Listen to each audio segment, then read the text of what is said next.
Aw, shit. Here we go again. Welcome to the Sloppy Book Club podcast. I'm Jenny. And I'm Celese. And this is episode 10. Yes, episode Right. 10. Yay. And we wanted to dedicate it to something like we've enjoyed reading over the past couple months, and that's smutty books. Things that have like romance and some really maybe vulgar dialogue. I think there's a lot of vulgar dialogue. Yes, it's a little extreme. Yeah. This might be an episode where my parents, please don't listen to, because I don't need you to be in this kind of episode or know anything like if you're this. not into the smut, if you don't like all that talk, please stop listening. This is definitely like XX rated porn. Most likely this episode. So, because we are going into like some hardcore authors, and like they don't hold back, so we probably won't hold back while we're talking about it. So very true. So this is our smut episode. And just like any other episode, we have some lines we want to talk about. We're going to talk a little bit about like our likes and dislikes when it comes to smutty books, whether it's the dialogue or certain words that just make us cringe. And then we have some books that we wanted to highlight and talk about. So that's what we're going to do this episode. Jenny, do you want to start us off with your wine of choice today? So I have a wine from Mineral Hills Winery, and it's from Florence, Massachusetts, and it's an apple wine. Mm-hmm. So it's actually not bad. I mean, as you make a face, as you... it's not awful, mm-hmm. but it's a little bitter. Okay. With like an aftertaste of apple, so I don't know. All right. I'm gonna go with a no. Yeah. Oh, and our listeners are probably noticing that we kind of sound a little bit different. So I got sick and we couldn't record the day we wanted to, so we have to do this through Zoom, just with work schedules. So that's probably why we sound a little bit off. I was too sick, If you wanted congested me, even though I'm still a little bit congested, so I might sound a little bit different too, it was way worse. So it was like a frog in my throat. I wasn't going to do it. Every time I laughed, I had like a coughing fit, so we just couldn't do it. So that's why we kind of sound off. So just so you guys know. So my mocktail is I found it on Pinterest. I don't know, if anyone's familiar with ice water. It's like a sparkling water flavored, but it's called ice water. That's the brand.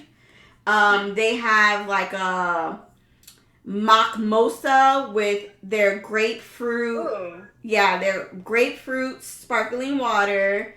It calls for lime juice and orange juice. It's a mockmosa, so you have to have the orange juice. And they said to add honey, and I'm just remembering that I did not do that. So maybe that's probably what cuts so much acid, and I'm probably gonna be like making sour faces. But I made it into a slushie. So I like just blended it all up. It looks so pretty.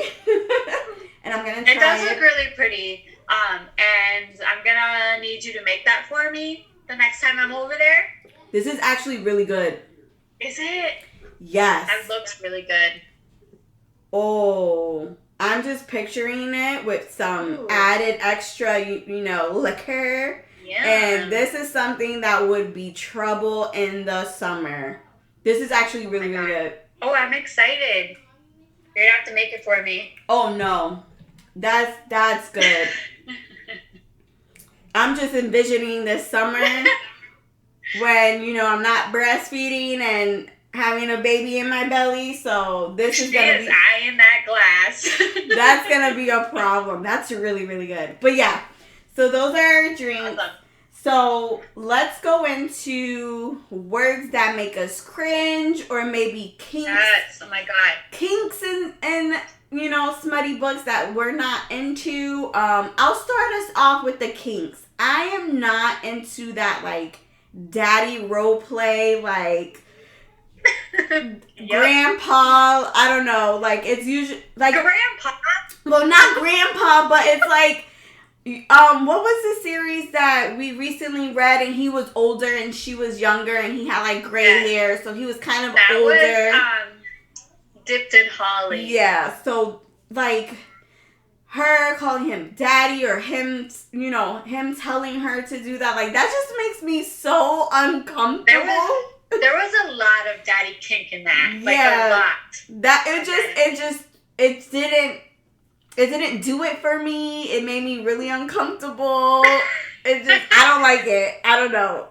I feel like that's like daddy issue kind of things, and I'm just like, I don't have that. Not to say if people who, do that in the bedroom, like, that's your thing. It's just not mine. Hey, you do you. Yep. You do you. I agree. I don't really like the whole daddy kink. I enjoyed the books. It was entertaining. Mm-hmm. I feel like that was like me dipping my toes into something really smutty. Right. Because I never really read smut like that. Yeah. And I was surprised. Mm-hmm.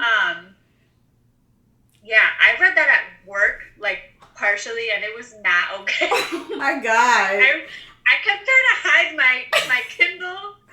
Yeah, because I'm pretty sure there's someone who's like, what are you reading? And you're just like, red in the face. There's always people like that.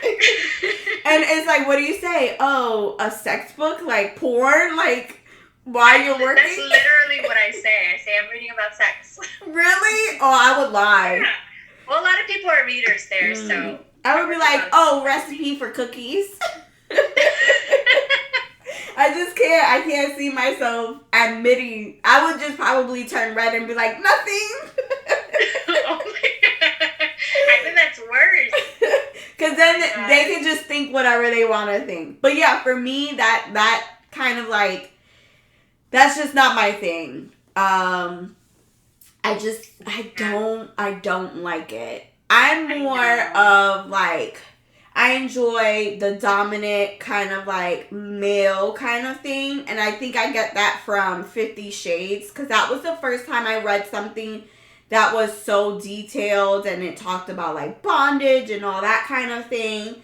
So, like, I like when they're telling them what to do. Like, go stand over there and... pull down your pants kind of thing. So, like, I don't know. To lie right now. So that's, I like it because it's just like, okay, is he talking to me? Oh my god. And that's a lot in another series that I read. It was like a Mafia series by Cora Riley. She's really good about that kind of thing. Like, obviously the men are in the mafia. They have that, they want their submissive woman kind of thing. Yeah. But obviously in these mafia movies, like, the women are, in the have mafia ties too. So they're not always submissive. So I kind of like that back and forth between it. Like, they choose to be submissive. They're just not like, a damsel in distress. I'm going to, listen to you just to listen to you. Yeah. But I like that, like, friction that happens in the bedroom, too, sometimes.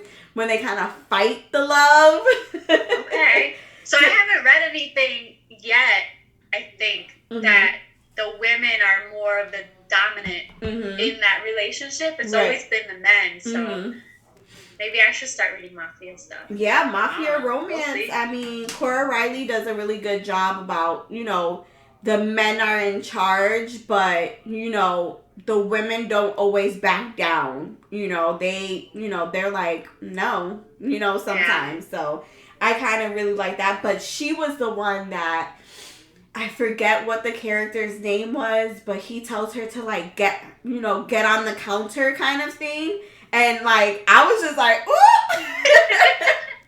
That was like my first time where I was just like, oh my God, is he talking to me?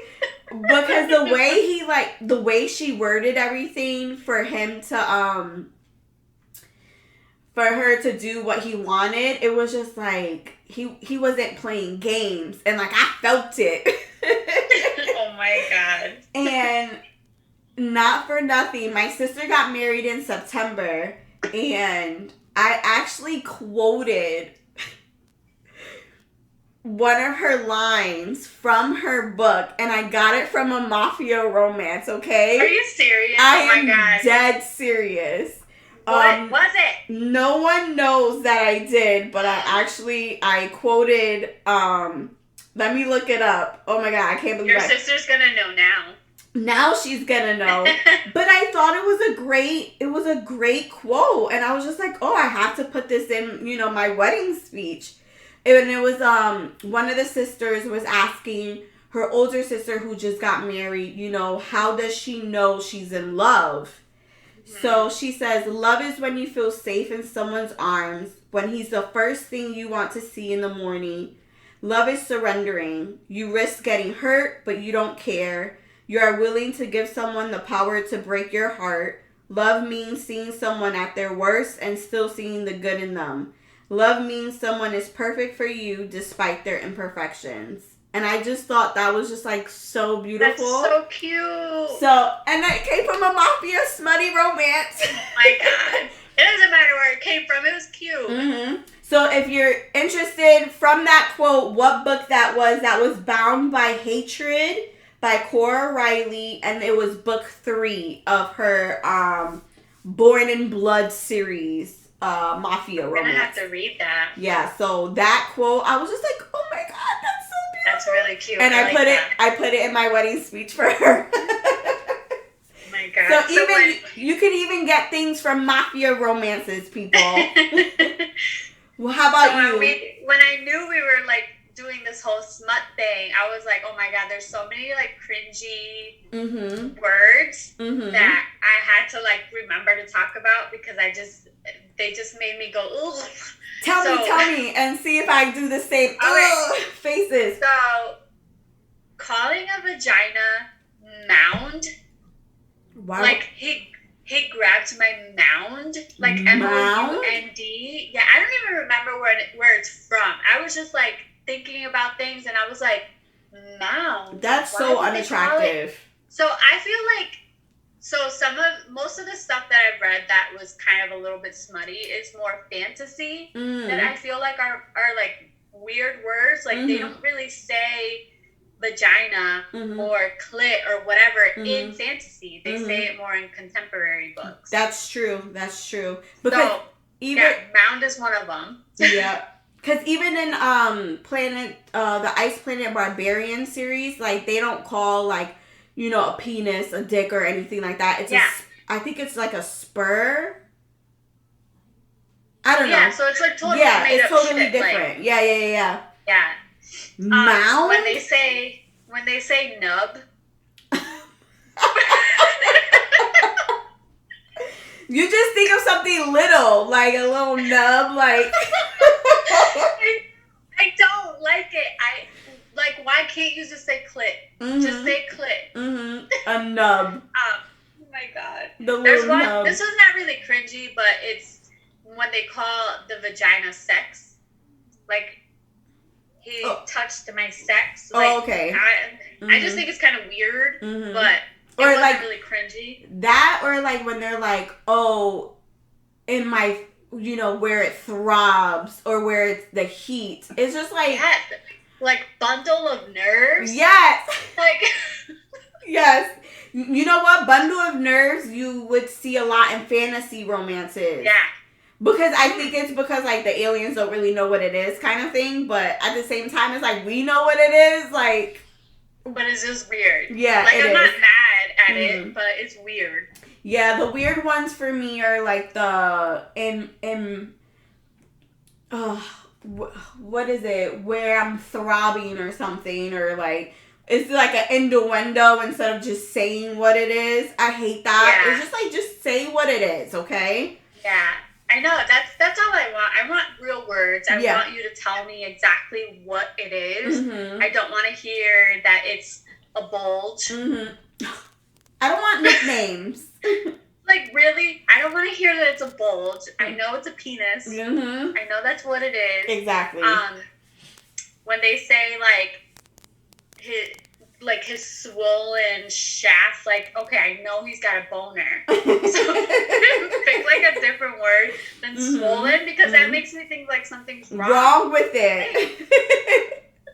Like, why is it like that? Oh my god. I'd rather the word boner than like a swollen shaft, definitely. Yeah, or hard. Like, just say it's hard. Like, we know what you're talking about. I agree. I agree that it's swollen. Yeah, swollen isn't a great word for that. No. And then the worst one. This is the one that I hate the most. Okay. Warm seed. Like sperm. They're talking about sperm. Like his warm seed. Okay. Have you not heard that one? I've heard of seed. Like he filled me with his seed kind of thing, but never warm seed. Oh, I wish I could remember where all of these words were from. Yeah. Warm seed.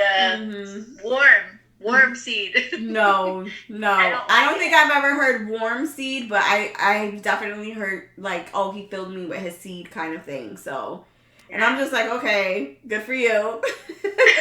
or okay, one that I don't like is when they say it's like coming out because it was so much of it.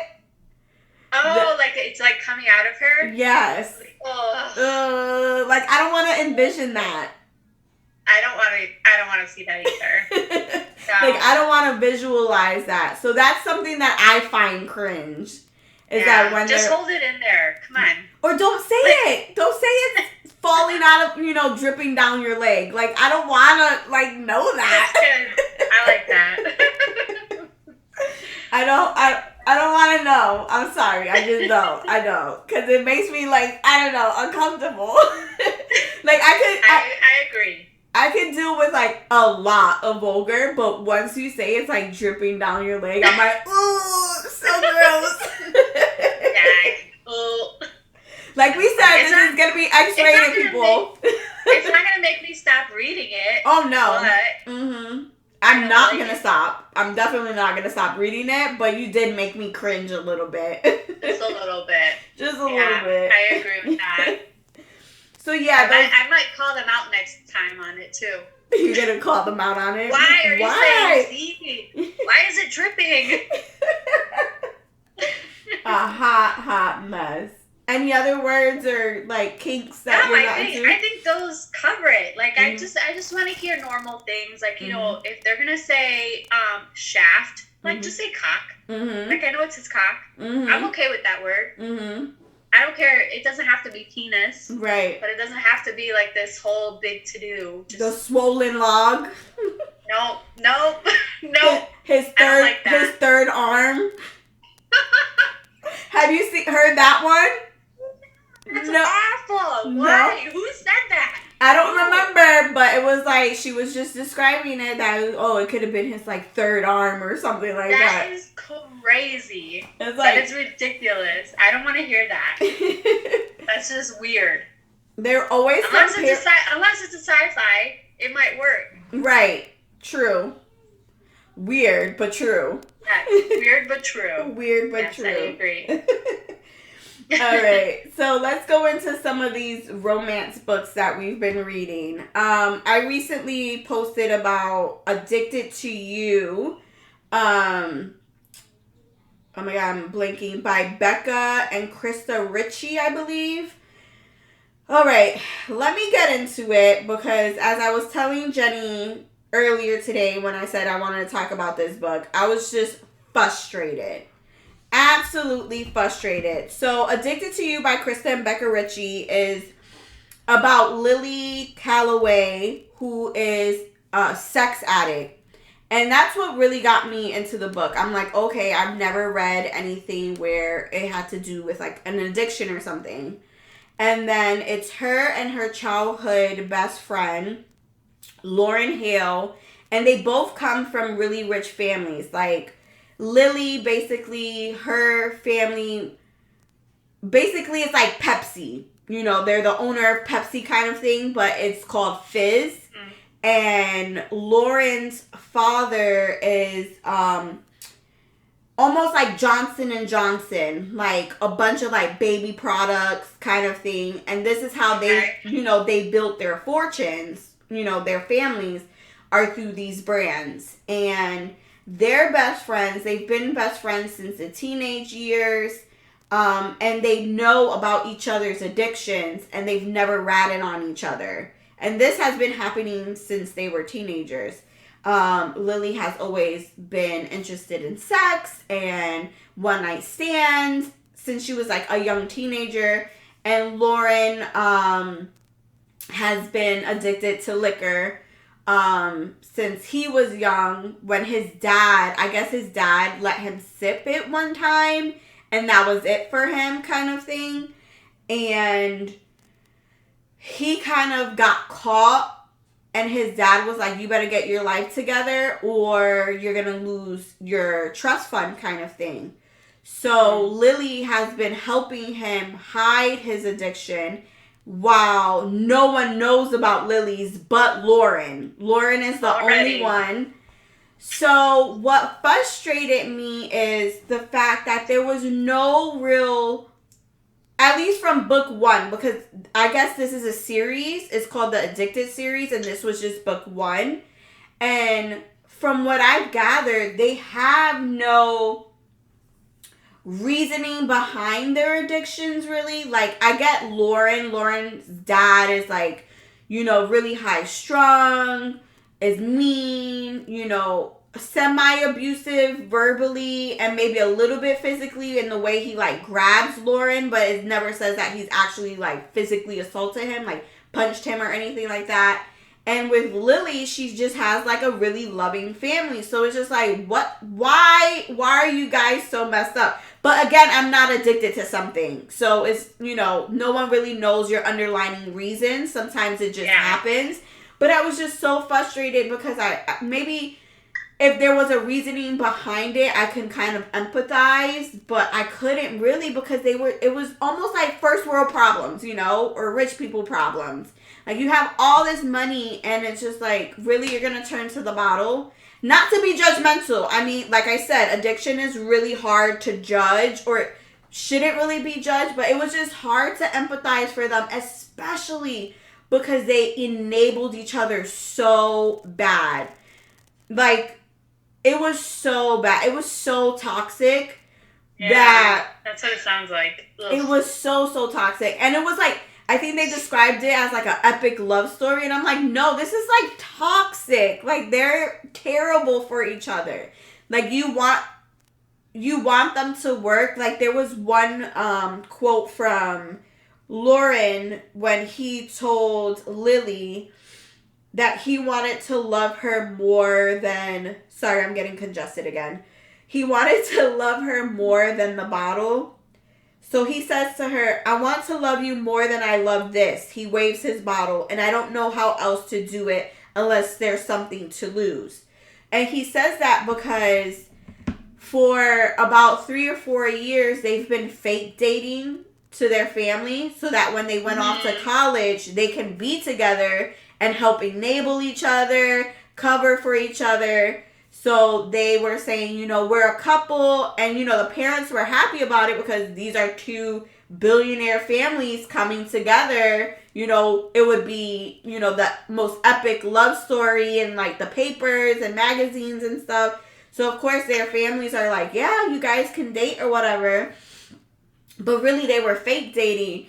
But Lily has always had feelings for Lauren, but she never knew if he really did. Like, was he just playing, you know, the part of the doting boyfriend, or was there real feelings? So finally he confessed. He's like, no, I want to be the person, you know, you go to when you're spiraling, when, you know, your diction is at its worst, I want you to come to me and not all these other men. Because she would do it in the club, the bathroom, like... Wait, like how can you make that kind of judgment call to, like, be somebody's support system when you're exactly too? Yes. How is that? How does that even work? Exactly. It doesn't. It just doesn't. Like, you know, he wants to be better for her, so he's like, oh, I'm not gonna drink as bad, because he would drink into oblivion, like until he's blacked out. You know, borderline, he needs his stomach pumped kind of thing. So he's thinking, you know, if I start this relationship with Lily and I take it seriously, then I won't drink as much. And Lily takes it as, if me and Lauren are actually in a relationship, then I won't have... She would try and get people on Craigslist to meet up with, to sleep with. What? Yeah. Oh my God. She would hire... She would call, like... She would hire escorts. She would go to the club and, like, random people. And she would do this sober. Oh, yes. No. And wait, did he know? Yeah. He knew that she was out there. And he never judged her for it. He was like, how can I judge your addiction when I have my own? I mean, there's a line. And then she, you know, it did say that she did get tested frequently and things like that. So they did add that into the story, you know, but it was just a hot mess. Just the both of them were just a hot mess. So, you know, they've been in this fake dating, and finally he's just like, let's do this. And, you know, it could probably help us, because Lily, her breaking point was she wound up getting wasted and wound up bringing 2 guys home. And Lauren was like, no. Oh, that was his line? That was his line, because she had 2? Yep. Really? He was just like, you know, something's not right, you're spiraling. And then that's when the whole, like, shift of, like, him wanting her to come to him kind of thing, so that they can help each other.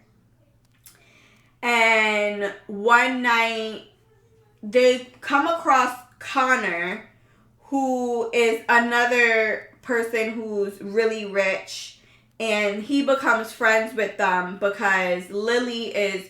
They're both flunking college, by the way, because of their addictions. So Connor comes into the picture because he's gonna tutor her, and Connor you know, Lauren... I guess Lauren was never intimidated by Connor, because he would drink in front of him and not really care. And usually he's more reserved in those kinds of, like, he would hide it in his thermos, or he would make fake cocktails kind of thing. So they become friends, and Connor knows Lily's sister Rose, because Rose is also in college, but she goes to Princeton. And they do, like, these tournaments against each other, like, you know, like a mathlete kind of thing. So he knows Rose, and he starts, you know, having a relationship with Rose.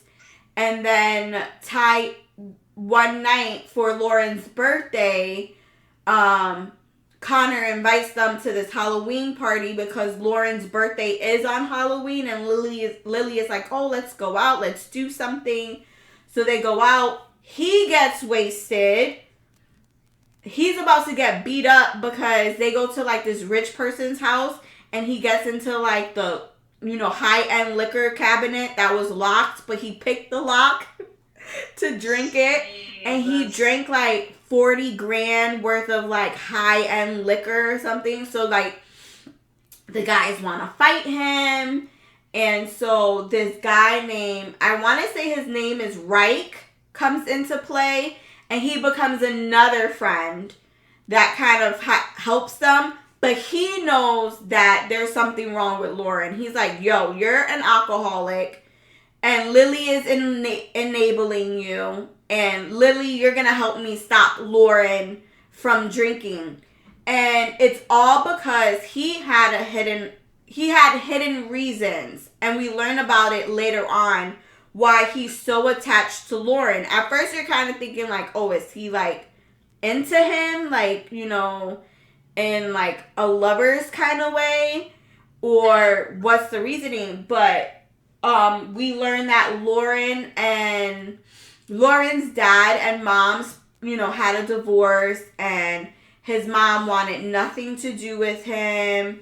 And they go to this Christmas gala, and Lauren finds out that his dad, Reich is actually his half brother. Oh. Because his dad is like, what are you doing here? Because, you know, Reich has become friends with them, so they go to different events together. And he didn't want to go to this particular event, and it was because he knew he would, you know, walk in to his dad or whatever. And no one likes the dad. He's like a shitty person. And Lauren finds out that who he thought was his mother wasn't his mother. She never liked him because he was the child of a mistress, basically. I see. So then the mom winds up leaving with his older brother, you know, and he never knew about him. But Reich knew about Lauren. But Lauren never knew about, like, his mom and his brother and stuff. So then with Reich's help, it ends with Lauren deciding he's going to go to rehab because Lily, I want to say, like, a couple nights before the gala, she almost gets raped. And that was his breaking point because he was so drunk he couldn't protect her at the club, but these other people could. And he was just like, I can't keep doing this with my life. So he was going to go to rehab, and his dad winds up saying that he's going to cut him off. Like, he doesn't have a, you know, alcohol problem. You know, he's just 21. You know, it's what they do. Like, he's in denial about it. So it ends with him deciding that he's gonna go to rehab. Lily's gonna move in with her sister Rose because after all this kind of like falls apart, like their charade, you know, their facade falls apart. Rose, Lily's sister, finds out about Lily's addiction. So she's like, I want to help you, you know, I'll get a therapist. So it ends with them deciding that they're going to stay together, and Lauren is like, I want you to wait for me, so basically you can't cheat on me, so you have to take your therapy serious because I'm going to rehab. So that's how the story ends. Not to spoil it for you guys, but I mean, it gave me I wanted to pull my hair out. Like, I want to pull my hair out now. I'm like, and I haven't read it. I'm like, there's so many twists and turns. Now he has a brother that he didn't know about. His dad was an asshole. He's basically using Lily as like a scapegoat kind of thing. Like, oh, you better not cheat. Because obviously if she does cheat on him, then there's reason for him to drink, right? So if rehab doesn't work.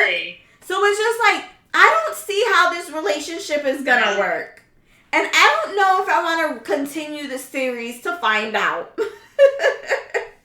But you will. I probably will. Probably this summer. I won't jump right into it, but it's probably something I will go to later on in life to see what happened.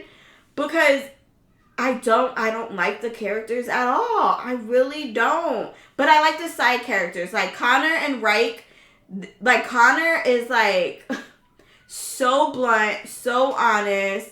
He's just like, oh, you're just like a rich girl, whatever. Like when he first met Lily, like he was just so mean to her. But then it's like she kind of needed that. Yeah. So I don't really want to read the book, but I want you to read it because I want to know what happened. Yeah, I want to know, do they get sober? Like, or do they end up with other people? Fix themselves. I don't know. Because that is a super toxic relationship. And not only between them two, but, like, his dad, too. Like, that sounds awful. Yep. And then the fact that, so, like, I think it was before Lauren's birthday, he calls the woman that he thinks is his mom, and he's like, hi, Mom. She's like, don't ever fucking call me, basically. Oh, no. So he finds out, like, he was like, you know, my mom, she left me. She took my clothes. She took my bed. She took everything. And it was like, you were never her kid. And he never knew. And apparently his mom was like a teen mom. So his dad made a deal with the mom, like, oh, if you don't say anything about, you know, who his mom is and how young she was, you know, if you do this for me, when we divorce, I'll give you, you know, a lot of my money, you know, I'll pay you kind of thing. And the mom took it. She took her son, she took the money, she took the bed and the clothes of this kid. And it's like, that's terrible. It's like, it's not Lauren's fault, you know? It's not. And I feel like, okay, his addiction, like, he kind of has reasons why. Like, he kind of has, like, a fucked up life. It was a product of his environment. Yes. Exactly. So, and then with Lily, I'm just like, I'm still trying to gauge, like, what was wrong in her life. Because she always says, you know, my family loves me. You know, my sisters, you know, always want me around. My family wants me around. But I push them away because of my addiction. And it's just like, so, girl, what's going on? What was it that you saw that triggered this in you? With Lauren, I can kind of understand. But with Lily, I'm still struggling with. But like I said again, like addiction, there could be no reason. It could just be, it could just be your life, you know? You'll never truly understand unless you have one. Exactly. But it was just like, oh my God, this could be triggering for some people. It could be, so please. Yes, this could be very, especially with trigger warnings. Especially with like just like the enabling and like. Yeah. It could give you like ideas of how to hide things, you know, and it's just like that's not good. But it was an interesting read. I did read it in like a day and a half, just because I was just like, I gotta get through this because I want to fight them. But yeah, well, I'll need you to read the rest of it, so I'm gonna have I want to know what's happening. But yeah, it's called "Addicted to You" by I believe Krista and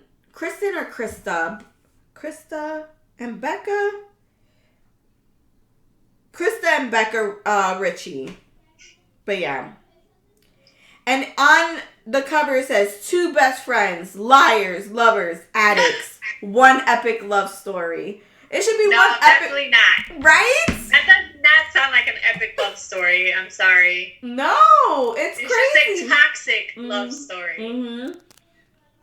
So if you're into that kind of like toxic love environment, this is right up your alley.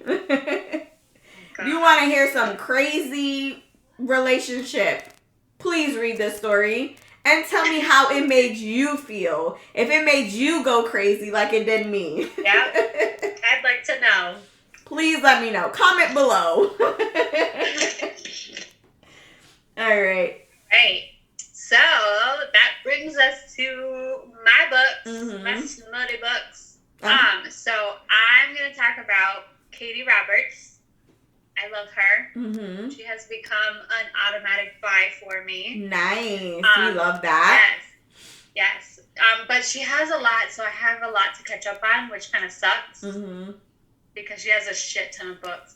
But today, I'm going to talk about Neon Gods and Electric Idol. Mm-hmm. It's an urban fantasy, and it's definitely an adult book.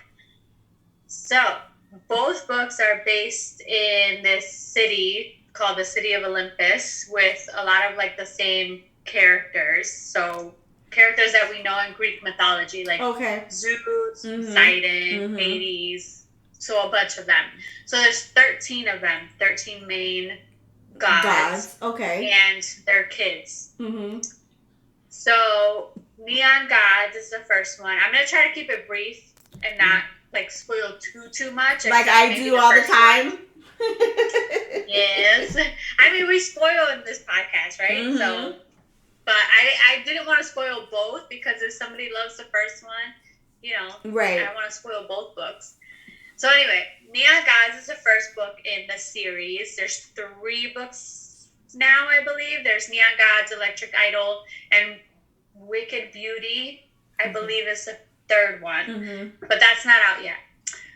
So the first one is about Hades and Persephone. So it starts off with Demeter, her mom, Persephone's mom. She wants to marry Persephone off to Zeus, and he ends up being this like gross, evil guy who his wives die, but nobody really knows how, but we know that it's him killing them off. He has something to do with it.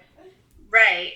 So Persephone ends up running away from like this party that they're having where her mom mentioned that she wanted to marry her off, and Zeus sends guys after her. So she's running away. She ends up at this bridge at the River Styx, where she sees this guy at the other side of the bridge. Now this bridge is like a pathway between the upper city and the lower city. The upper city is where Zeus rules.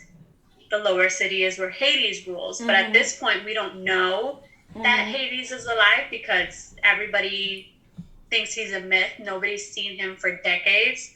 Right. So this guy, he ends up being Zeus. He saves her from this bridge, takes her back to his place. You mean he's Hades? And, huh? He's Hades. You said he's Zeus. Did I say he's Zeus? Yeah. My bad. So this is Hades now. So he takes her back to his place, and we learn things that are happening. Like, we realize that the main people, like the gods, like Aphrodite, Demeter, Zeus, all of them, they all know that Hades is alive. But the kids and the people who live in the city of Olympus don't really know about this.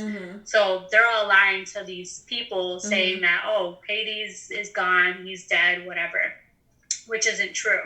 So Persephone now knows that Hades is alive. So she comes up with this plan to stay in the lower city until she turns 25, where she can get her trust fund and escape, because she doesn't want to marry Zeus. So if she shows her face in Olympus, she's going to have to marry Zeus. There's no other way around it. So Hades doesn't want to do it. He hates Zeus. Zeus killed his parents, but he doesn't want anything to do with the upper city. He doesn't want anything to do with all of those people. He just wants to live in a lower city and live his life. Done with it.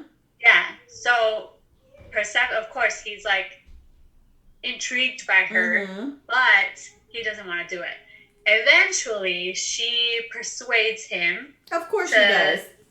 I know, obviously. She's very pretty. So all of Demeter's daughter, there's like 4 of them. They're all very, very pretty, and like people want to be with them.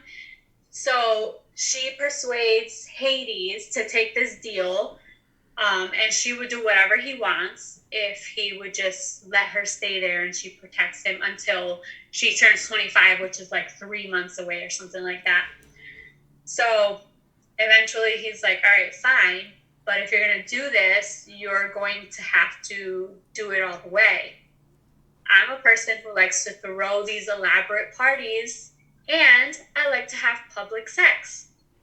So if you want to do this, it has to be real. People are going to have to believe it, so you have to do everything with me. You better be part of the orgy.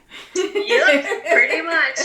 So, like, what really caught me, this was like the first couple chapters. I'm just going to read it off. She says, Zeus is notorious for not wanting what he considers tarnished goods. So tarnish me. Ooh. I was like, okay. All right, Persephone. Right. She's like, do your worst. Like, exactly. That's pretty much what it was. So he's the type that he has this big playroom thing. He calls it a dungeon. But it's more of like where he has his parties, and he has his like, I guess, people watching other people have sex. It's sort of like a dungeon / playroom.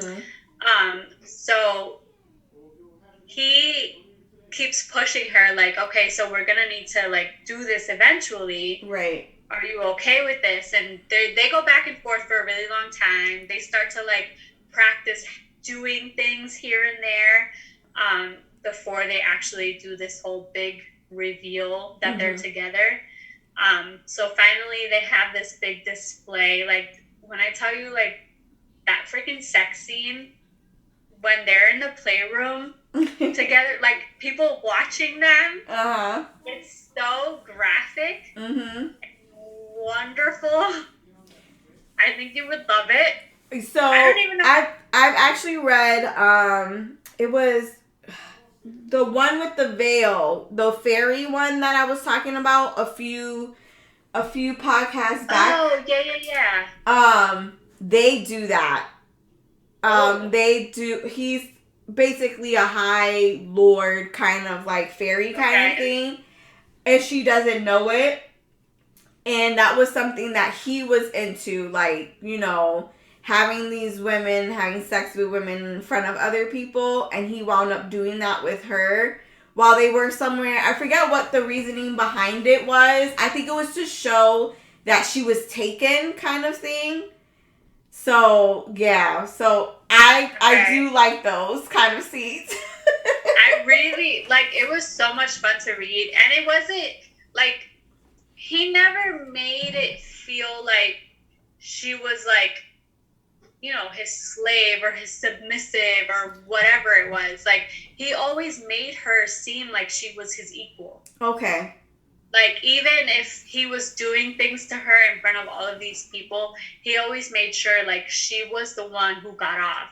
She was the one who enjoyed herself. Like, he never really cared about, like, himself until, like, the end, where she started getting more confidence in herself and doing things to him in front of these people. Okay. Which was wonderful. I enjoyed every moment of it. I'm going to have to read it. I'm going to have to read it. You definitely will. I won't spoil too much of it, but there's like conflict that happens, and then Zeus, of course, he doesn't want Hades to win. So he wants Psyche back, not Psyche, Persephone. Psyche is one of the sisters. He wants Persephone back. So there's this whole conflict and misunderstanding towards the end. It ends in a happily ever after. Okay. And like I said, the sex is glorious in this book. The spice is spicy. It really is. I actually really love it. And this book actually made me fall in love with Katee Roberts' writing. Nice. So then that brings us to Electric Idol, which I just read a couple weeks ago. And it's book 2 in this series. And it's about Psyche, Persephone's sister, and Eros, who's Aphrodite's son. And he's also Aphrodite's, like, assassin. So you kind of know where that goes. Like, she sees him more as an assassin rather than her son. Right. So, basically, Aphrodite wants Psyche's head and heart.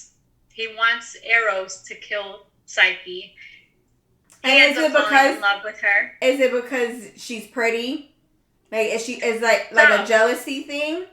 The thing is with Psyche is it's more Aphrodite's jealous of Demeter. She's mad at Demeter, who's the mom. Right. Because Demeter is always trying to pawn off her daughters to a Zeus. So in these books, it's interesting because the titles, like Zeus, Aphrodite, Poseidon, it's just a title. It's not a name. Okay. So Zeus, when he dies, it gets passed on to his son. And his son, even though he has a different name, becomes Zeus. Okay. So she is jealous of Demeter, and she hates that. She's constantly trying to pawn off her daughters to whatever Zeus is there. And she wants Psyche dead. Psyche is, although pretty, she's an influencer. People like her. She's popular. But she's a little bigger than the normal, beautiful women of Olympus. So she's not jealous of her because she's pretty, because she thinks she's ugly because she doesn't fit the mold of Olympus. Mm-hmm. Her son, Eros, ends up falling in love with her. Of course. Yes. So this book is actually my favorite out of the two. Okay. It's so spicy, and the slow burn is like, like you really want it to happen and happen and happen like the entire time. Mm-hmm. There's like this one scene. So like Eros is rich. Aphrodite is rich. He lives in this penthouse and it's full of mirrors. There's like this one freaking scene in front of the mirrors. So you have Psyche here, who is insecure sometimes about her body. And then you have Eros, he's rich and he's beautiful and he doesn't really care, and they're in front of this mirror, and the spicy scene is so freaking emotional. Like, I wanted to cry, and then I was like, oh, this is so hot, but I want to cry. It's so beautiful. Like, is it because he's amazing. Like, is it because, like, he's worshiping her body and she's so insecure about it that she's... The entire time, he is obsessed with her. Like, he loves every part of her, but she's just like, I don't know, kind of thing. I absolutely love it. I think it's beautiful. Yeah, because I don't think I could do it in front of mirrors, so... No, but it's actually pretty great. And I wish I was there. But yes, those two books are just so amazing, and I can't wait to read Wicked Beauty.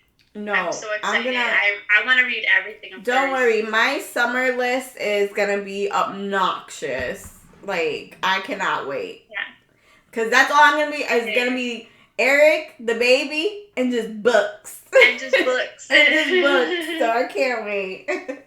No, that's my life. So you said it's 3. You haven't read the third one. But she has other series.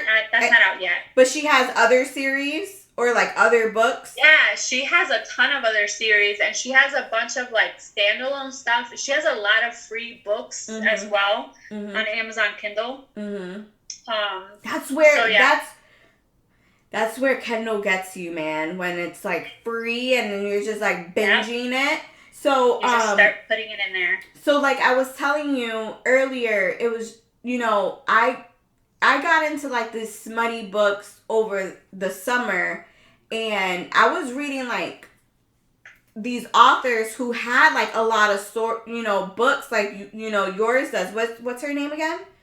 Katee Robert. Katee Robert.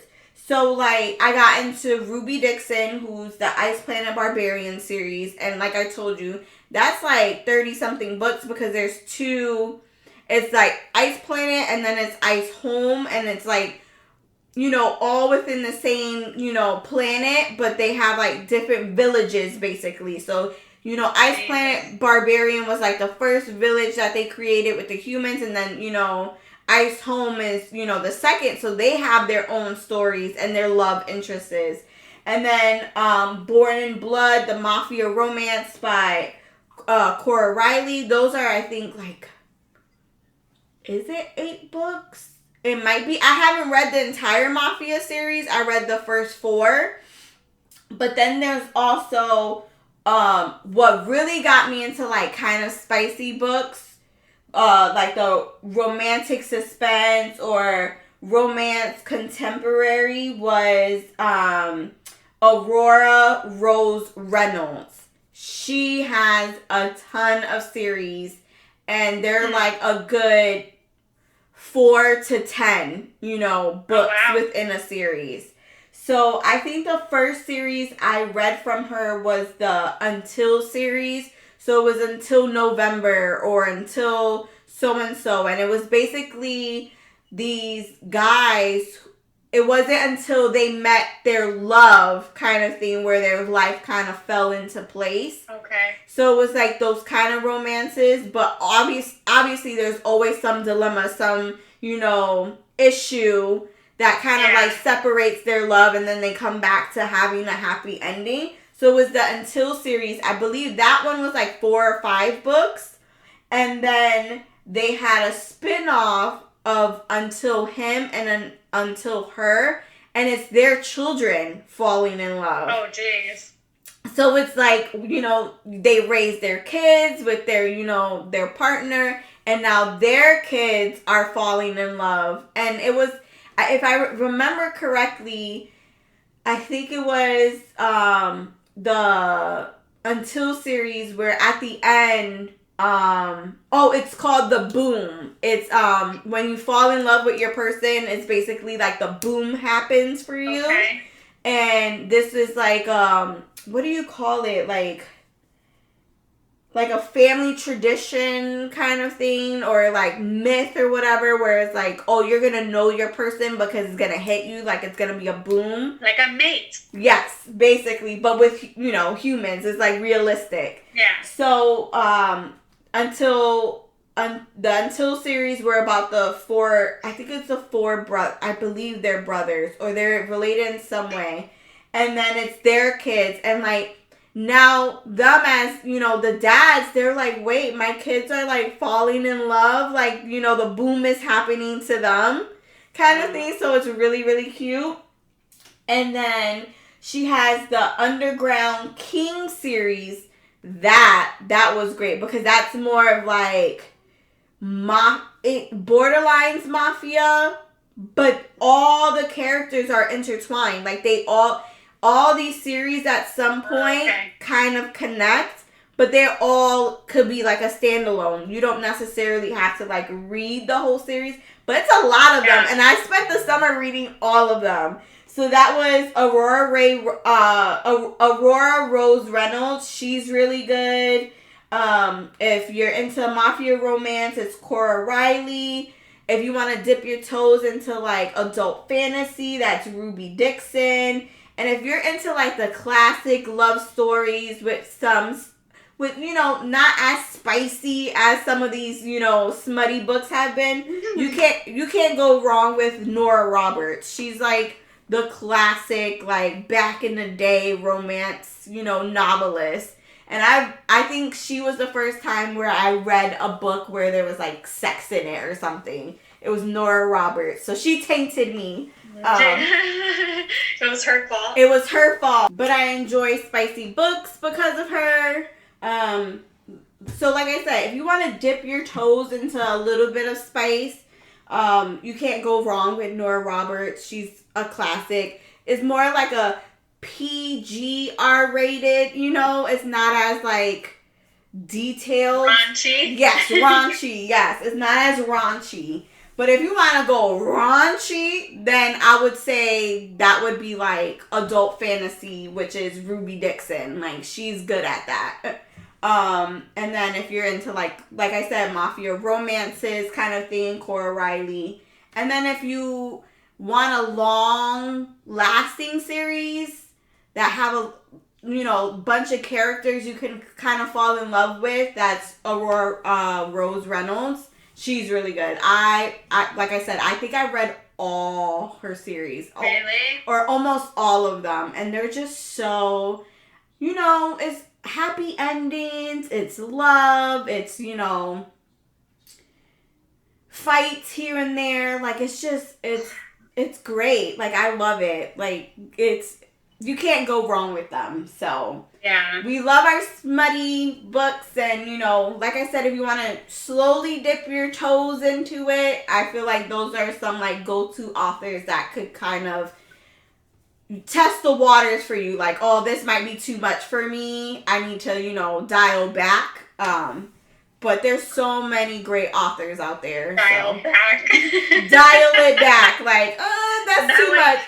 You know, you're already too late in it. If you need to dial it back, you're already in it. Yep, pretty much. True. But yeah, that's all I have to say about those authors. They're really good. I have to start highlighting some of their books on our Instagram, which I will. I might have to reread them just so that I can, you know, go in depth as to which characters are my favorite. Because like I said, there's just so many. Oh, but that leaves me with a quote from Aurora Rose Reynolds that I did want to mention. It's from her Until Him and Her series. It's Until December, and it's a quote about, you know, reading, romance books and, like, the differences between reading it and seeing it, like, in a film, which I thought was, like, a pretty cool quote, because, like, I could kind of, like, understand what she means. So her love interest her name is December, and her love interest is asking, do you like reading romance? She says, I do, but reading a romance book and watching a romance play out on screen are completely different. When you read about a couple, it's like you are there with them, falling in love at the same time they are. You feel, smell, and see what they do. It's difficult to portray that into action and looks in a movie, which makes things awkward for me when I watch a romance unfold on screen.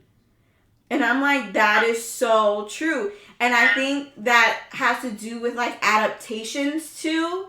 Like, when you have a book to a movie, it's like you don't always get that feeling that you got in the book. Because, in a book, it's so detailed that you can't always see those details on screen. So I love that quote. And the second one was about, and I kind of want to get this tattooed on me. It's a tattoo she has. Obviously, I don't want it to look the same, but I love the words. Her tattoo is of a ship and waves made from words. And the words say, I've lived 1,000 lives and traveled to unknown lands on waves of italic print and ships made from printed paper. Aww. And I'm like, that's really cute. Right?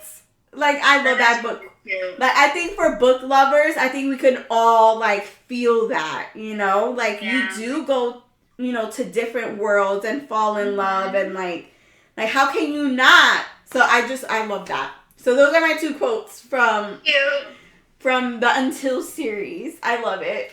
So if you want to check her out, just check her out. And most of her books are standalones, but you can do the whole series too. But I'll be quiet now, because I can speak about smutty books all day. I love them. It's all good. I think we did good getting all our smuttiness out. Yes. And it's great that it's episode 10, because I feel like that's a big moment for us, like 10 full episodes. It is. It's a huge moment. We've had a steady pace on listeners, so we appreciate you guys. We hope you continue to listen to us. We do enjoy just talking about books and, just laughing. So we hope we bring you guys some joy and laughter too in the process. And, try some nice different wines or drinks because of us. But yeah, we thank you and, hope you continue listening to us. Anything else, Jenny? Yeah, no, I think we're good. Got all our smuttiness out into the world. So hopefully people will let us know what their favorite smutty books are. Yes. Let us know in the comments. What are your go-tos? Are you more of that contemporary romance, classic romance? Are you into that new adult fantasy romance? Let us know. And if you have any recommendations. You like that daddy kink? Oh, yeah. My face, I'm sorry. I just can't do daddy kink. I'm sorry. But yes, put your recommendations. We enjoy reading. So just let us know what are some good ones that we have. We'll read it. We will read it. So yeah, just comment in our Instagram some of your recommendations. We are eager to find out what are those words in smutty books that make you cringe, or what are those kinks that you just can't stand. Let us know. Did you agree with what we said? Are you into the nub? Let us know. Let us know, please, because it's hilarious. But again, thank you for listening, and we hope you enjoyed it. Yes. Bye. Bye.